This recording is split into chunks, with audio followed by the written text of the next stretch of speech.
Hello everybody, and welcome back to my channel. Today we're going to do Chapter 7 for White Silk Lovers. Let's begin. Friday, April 2nd, 3 a.m. Coby. Albert, Tomas said, do you think we could give Coby a ride home? Conrad's got an early class and has to leave. With a yawn, Albert nodded. Give me 10 minutes to go back and get the car. We'll come with you. Coby, what do you say? Tomas said. Sounds good to me, I said. I did not want to say goodbye to Tomas, or Joey, or Albert. I wanted to keep floating, keep pretending that I could be important to somebody. 3 a.m. There was hardly any traffic even in Vegas. The air was perfect, and somewhere a police siren yelled in the distance. Keeping pace with Tomas, I looked at him. How could an ex-morbidly obese kid like me be here? He caught me staring and gave a little half grin. I'm going to be sad to leave you guys. At least, I said, you won't have some guy bleeding all over Sterling's dressing room. Sterling never noticed. Tomas held his hand out and I took it. It wasn't an accident this time, or me guiding him to the stage, but it was real. Can I ask you a silly question? Okay, Tomas said, as long as I can give a silly answer. If things had been different, I said, stopping under a plaza light while the others got further ahead. I mean, we're so different. We come from different places. But, Tomas let go of my hand and lifted my chin a little. Could we have had another date? Or two? Or more? I told you it was a silly question, I said, looking at anything but his gray eyes. Then I'll give you a silly answer. Tomas stepped in close. Our noses almost touched. Do you mind if I kiss you? My eyes widened, my mouth opened, and I only had time for half a nod. His breath was warm, his hand gentle on my cheek, and his lips brushed mine with a velvet caress. As I slid my hand through his hair, his lips parted, and he pressed his mouth against mine. Whether it was my heart I felt, or his, or both, time seemed to stop for a moment, and when we broke apart, we stared at each other. That answer wasn't silly, I whispered, intertwining my fingers behind his neck. Closing his eyes, Tomas took a breath, and we continued our kiss. But there was something desperate about him then, almost yearning, and it echoed something inside me. That electricity people always talked about, when people held hands or kissed and they felt something. I felt something, a thrill, that electric tingle that movies talked about. Even better, there was the potential that maybe somebody could love me. A camera flashed. Do you need a ride or need a room? Albert yelled back. Sterling's not going to be in tonight. His bed's available. Again, we broke apart. Tomas wiped his lower lip with a thumb, and I had to adjust my pants. Somehow, our hands were together, and we followed Joey and Albert. As he leaned in close, Tomas lifted my hand to his lips. Let's get you home. I bet you have class tomorrow and work and whatever else you do. I warned you it was a silly question, I said. Yes, you did, Tomas whispered and smiled. Our next kiss lasted until Joey whistled. Kiss on your own time. Some of us need sleep. By the time we had slow walked to the hotel, Albert and Joey had the car out and pretended not to stare at us. Joey whispered something to Albert, and he wrapped an arm around her shoulders and whispered back. Joey nodded. Neither of us cared. It sounded cliché, but we only noticed each other. Tomas placed an arm around my waist and drew me in close. He nibbled on my ear. I told Sterling that I told you about the tattoo. He didn't mind. He didn't? I whispered. No. Tomas leaned over and whispered. It's personal, so don't tell anyone. We kissed, and my breath fluttered. I've never met him, I said. And he trusts me? He trusts me, Tomas said, and I trust you. A phone flashed.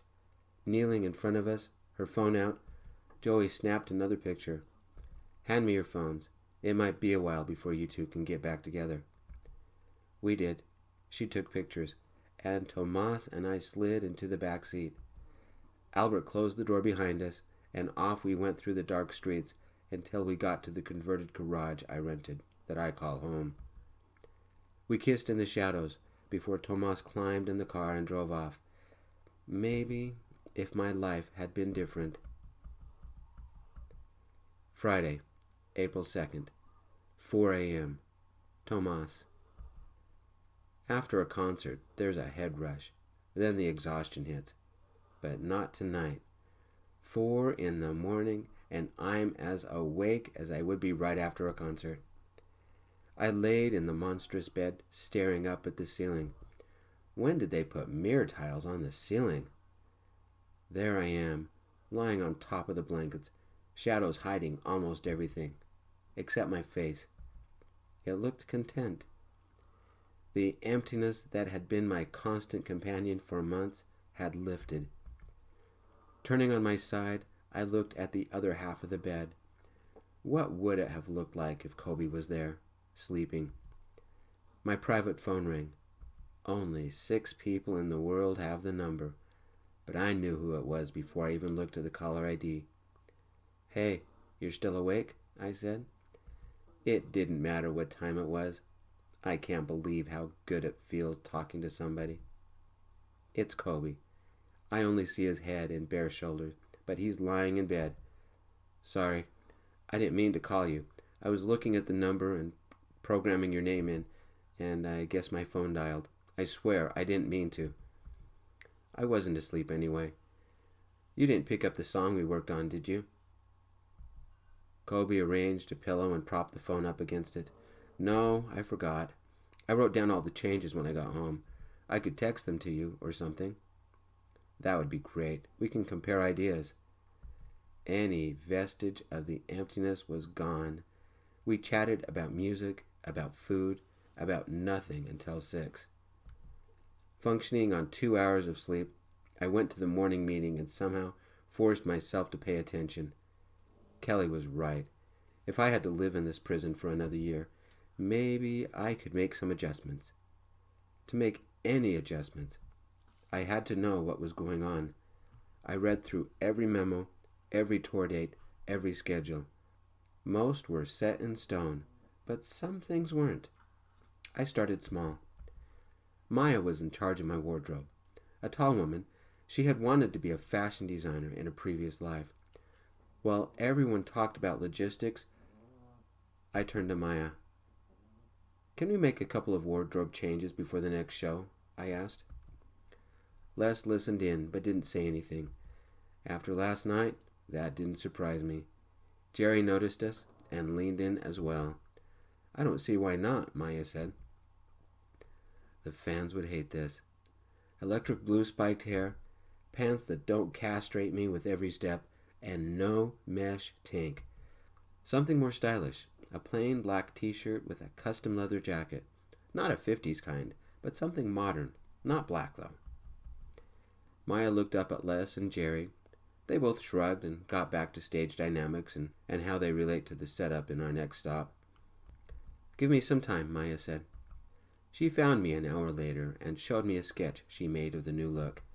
Then she showed me the jacket she'd found online. A $2,000 medium brown modern take on a bomber jacket. That's much better, I said. Thanks. Since I had another year to go, I'd go out in style. Exhausted, but with style. I wandered around the tour buses and found Les. I'm sorry about last night, I said. It's too soon to say, but I think we got lucky. He leaned against the bus and made sure no one was around. Early buzz is that Sterling is mellowed. Many are wondering when you became a nice guy. You won't look like some punk kid with your new look. That caused some gossip. I need to make some changes, I said, shrugging. This life is getting to me. I'm living the dream I always imagined, can have anything I want. but you wouldn't believe how lonely I am." "Albert kind of snitched about you and your date," Les said, somehow hiding his smile. "You and Coby close?" "I think we could be," I said. "The two of us connected, but that's all I can say for now." Les didn't seem so distant for a moment, and said, "If you two become serious, talk to me. We'll see what we can do." I kind of smiled at that. "Can I ask a favor?" "You want to reorganize the concert again, without telling anybody?" Les said. That was fun, but no. I remembered what Kelly had said. "I've only a year left until my contract ends, and it's about time I learned the ins and outs. Can you teach me what I should have learned about this business years ago?" 1 week with Kelly, Conrad, and Coby, 3 people whose combined income wasn't even 1% of what I make, has changed how I look at life. 2 nights with Conrad showed me that I don't have to be so serious. Coby showed me how my music could change a life. Last night, Kelly showed me what I could be if I took charge. Les folded his arms and smiled. "Does this mean the kid I met 6 years ago is starting to grow up?" "Maybe," I said, and led him to a bench. "Let me tell you about some people I met this week." Sunday, April 4th, 10 a.m. Coby. "It's a good thing I have unlimited long distance. If you don't count Friday morning. Tomas called me Friday night, and I called him Saturday before the concert, then he called me after the concert. Sunday morning, I'm back at the gym. Usually, few people go Sunday mornings. Things like sleeping in and chores keep people from going. It's my favorite time. There's no weight for any machine. You can choose any weight or barbell you want, and, even better, there's no wait for the treadmills. I tried going early morning one weekday, and I hated it. Workout times were slow, there was a wait for any machine, and the treadmills had a line. Sunday mornings are the best. Normally I do cardio on Mondays, Wednesdays, and Fridays, and weights Tuesdays, Thursdays, and Saturdays. Sundays are just whatever I'm in the mood for. Finding a Sterling song with the right beat, I plugged in my earbuds and jogged for 30 minutes on the treadmill. Halfway through, I bumped the treadmill to a faster speed. I chose a program that kept the pace steady, because I get so annoyed with the programs that go slow, then fast, then slow, then fast, or adjust the height to mimic hills. Being a traditionalist, I prefer a boring, steady pace. Without all the speed changes, I can think about what's happened this week. 1 week, and I've found someone I can laugh with, or talk all night with, or sing.